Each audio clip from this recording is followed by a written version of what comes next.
Hello बच्चों, let's see this question.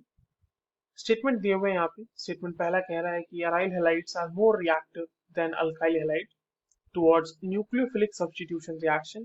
और statement two कह रहा है the reaction between CH3Cl and hydroxide ion to yield a methanol and chloride ion follows a second order kinetics.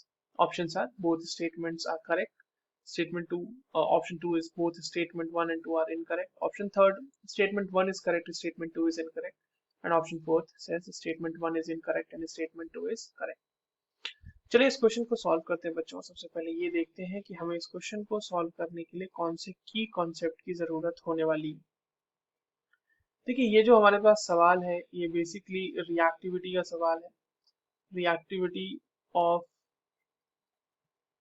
Aryl halides and alkyl halides. इसके साथ साथ हमें पता होना चाहिए कि अल्काइल हैलाइड्स और अल्काइल हैलाइड्स के लिए एक बहुत ही फेमस रिएक्शन होती है, that is nucleophilic substitution reaction. Nucleophilic substitution reaction, ठीक है। इन दोनों चीजों के बारे में हमें पता होना चाहिए। देखिए, पहला स्टेटमेंट ये कह रहा है कि अराइल हैलाइड ज्यादा रिएक्टिव है अल्काइल हैलाइड से टुवर्ड्स न्यूक्लियोफिलिक सब्स्टिट्यूशन। तो ऐसा है कि नहीं है ये देखते हैं। चलिए, मान लीजिए कि हमारे पास कोई इस तरह से अल्काइल हैलाइड है, ठीक है। यहाँ पे कोई आर है, यहाँ पे कोई आर डैश है, यहाँ पे कोई आर डबल डैश है और यहाँ पे कोई भी एक हैलोजन लगा हुआ है। वहीं पर हमारे पास एक एराइल हैलाइड भी मौजूद है, यानी कि एक बेंजीन रिंग ले लेते हैं और उसके ऊपर एक हैलोजन लगा देते हैं। अब देखिए, एराइल हैलाइड के केस में क्या होगा, जो ये आपके पास लोन पेयर्स हैं ये रेजोनेट कर जाएंगे बेंजीन रिंग के साथ, ठीक है। अब जब ये रेजोनेट कर रहे हैं बच्चों, तो रेजोनेंस की वजह से आप देखिए कि जो कार्बन और हैलोजन है उसके बीच एक partial double bond character develop हो रहा है, ठीक है। पहले तो रेजोनेटिंग स्ट्रक्चर्स ड्रॉ कर लेते हैं हम सारे के सारे। ये नेगेटिव चार्ज यहाँ पे आ जाएगा, ये एक्स यहाँ पे, ये पॉजिटिव, ये इधर, ये बॉन्ड इधर टूट के चला जाएगा, ठीक है। तो दिस इज एविडेंट हियर कि यहाँ पे पार्शियल डबल बॉन्ड कैरेक्टर तो जी जनरेट हो रहा है, ठीक है। मगर इस तरह का कोई रेजोनेंस का फैक्टर आपको अल्काइल हैलाइड के केस में देखने को नहीं मिलेगा, ठीक है। तो due to resonance in aryl halide CCl bond, or not CCl, I would say CX bond लिख देते हैं।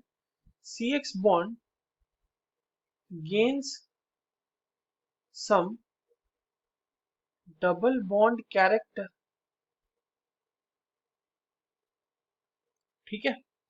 और जबकि आप अगर अल्काइल हैलाइड के केस में देखेंगे, alkyl halide no such resonance possible, ऐसा कोई रेजोनेंस इसमें पॉसिबल नहीं है।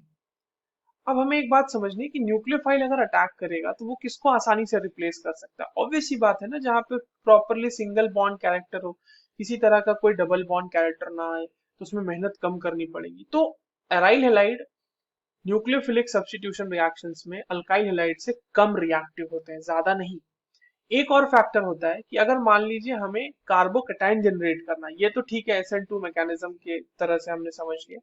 SN1 मैकेनिज्म में मान लीजिए हमें कार्बोकेटाइन जनरेट करना है, तो जो बेंजाइल कार्बोकेटाइन होगा, मतलब ये जो फिनाइल कार्बोकेटाइन होगा, सॉरी मैंने बेंजाइल कह दिया, फिनाइल कार्बोकेटाइन होगा, this is very unstable, this is very unstable. तो ये तो जनरेट होना ही नहीं चाहेगा ना, तो कैसे सब्स्टिट्यूशन रिएक्शन पॉसिबल है, राइट।